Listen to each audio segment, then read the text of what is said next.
Carmy Brzato's battle to maintain his new upscale restaurant, which he inherited from his late brother when it was a modest sandwich shop in Chicago, is carried on in Season 4 of The Bear. Following the Chicago Tribune's unfavorable review, Computer and Cicero physically count down the seconds to set the restaurant staff on fire. Either they turn the closed sign around permanently, or they have to get their act together and start generating a respectable amount of money in 2 months. After a slower Season 3, the fourth season picked up a little amount of speed.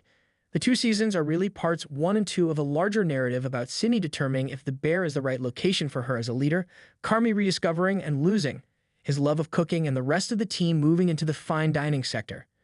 Richie, Natalie, Tina, Marcus, and Ebra are among the other characters who continue to play significant roles in the plot, while supporting actors and guest stars complete the individual storylines. However, by the conclusion of the 4th season, everything is different. Despite the assurance that their financial issues may be resolved, Carmy and Sydney each have to make important life decisions. Let's catch up with the other chefs in the kitchen before we head to Carmy and Sydney. Before the restaurant changed its name to The Bear, Tina and Marcus were employed at the original Beef of Chicagoland. Just as Tina flourishes in the new setting, Marcus seized the chance to follow his love of pastries. Even though they both demonstrate their importance to the Bear's inner operations, they both experience the pressure to be flawless when Tina fumbles to finish her dish in less than 3 minutes in Season 4, and Computer suggests dismissing Marcus in Season 3, to which Natalie declines. However, things turn out well for them. Luca, who goes back to work with Marcus, asks Tina to taste her pasta dish after she has been fixated on her timing for a few episodes. Tina eventually completes her dish in less than 3 minutes, unaware that Luca and Jessica, who also board at the Bear's expedited station, are timing her. On the personal side of her narrative, she talks about a disagreement she had with her husband in one episode. The show doesn't get as deeply into the specifics as it did in Napkins, episode 6 of the previous season. As is the case with other chefs in Season 4, it is hoped that prospective Season 5 would follow up with Tina to ensure that her career life flourishes while her personal life does not suffer. In Season 4, Marcus, on the other hand, succeeds both personally and professionally. After selling his mother's home, he at last comes to terms with her passing and accepts his loss. In an attempt to mend his relationship with Marcus, his father also enters the picture. Marcus initially declines, but after learning the good news that he was selected as one of Food and Wine's best new chefs of the year, he contacts them. Computer will find it difficult to let him go at this point. The Bear improves wine sales, solves the brigade, saves money by only offering one menu, and provides exceptional customer service. For example, by making snow in Chicago look like it's real for a visitor. The Bear's finances have improved, but not sufficiently. They are, as Computer puts it, hovering the ceiling. To demonstrate that the Bear is still worthwhile investing in, they still require another piece of evidence. Even worse, they won't have enough money to pay the employees after the parachute window. Under the direction of Ebra, who has been conducting his own investigation and opportunity searching this season, the majority of the dough originates from the original Beef window. Even though he and Tina were unable to keep up with the fast-paced curriculum of the culinary school Carmy sent them to, Ebra uses his integrity and diligence elsewhere. His mentor, Albert, suggests that he franchise the original Beef all across Chicago. He clearly wants it cut, which is the catch. By the penultimate episode, Albert is perceived by the other Beef employees as more of an opportunist who is using them. However, Albert and Computer agree that a few more eateries should be opened. Is Season 5 the season that the Beef will grow? Carmy reconciles with his mother, Donna, and his personal disclosures.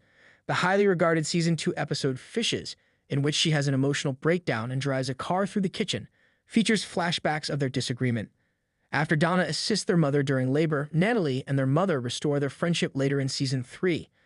Carmy blamed his mother for his own emotional outbursts and instability, yet he still refused to see her. But in Season 4, Jamie Lee Curtis plays Donna again, and Donna and Carmy reconcile.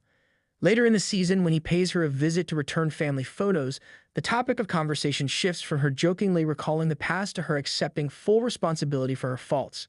She attempts to end the pattern of tense parent-child connections in the Brzata family as part of her sober journey, which is a huge step forward for a lady who has always emotionally distanced herself from her kids. Carmy shows that he's prepared to start a fresh relationship with Donna by making her lunch. Carmy finds himself identifying with his own mother as he hears her acknowledge her previous transgressions. In light of this, he must take drastic measures to prevent breaking Sydney and his employees the way his mother did.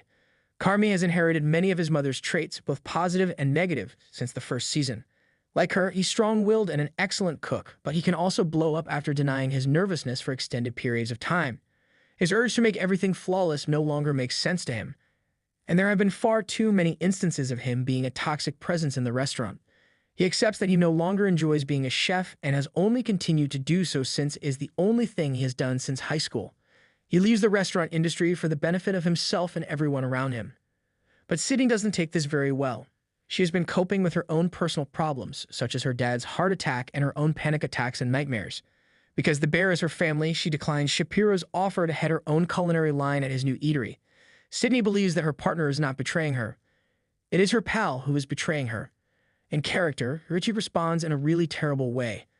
He feels as though he is losing another Brazato sibling more than anything else. By striking a healthy co-parenting balance with Tiffany and her new spouse, Richie has at last reached his zenith. Fans of the bear may finally get the romantic subplot they've been longing for, as he appears to have ignited the start of a blossoming relationship with Jessica. Those two might have been meant to be friends all along, but it won't be Carmy and Sydney. However, Carmy's departure marks a new chapter in Richie's life that he never anticipated. Richie and Sydney, however, agree with Carmy's choice. In fact, Natalie is glad that her brother is taking a step back to rekindle his romance with Claire and find a new passion. However, Sydney has one requirement: they include Richie as a co-partner in the contract. Therefore, even if Carmy is no longer formally involved, he still plays a part.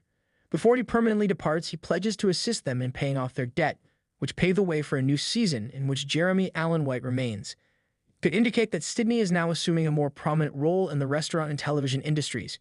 However, since this is Ayo Edebiri, this could be one of the Bears' greatest, most bittersweet updates to date.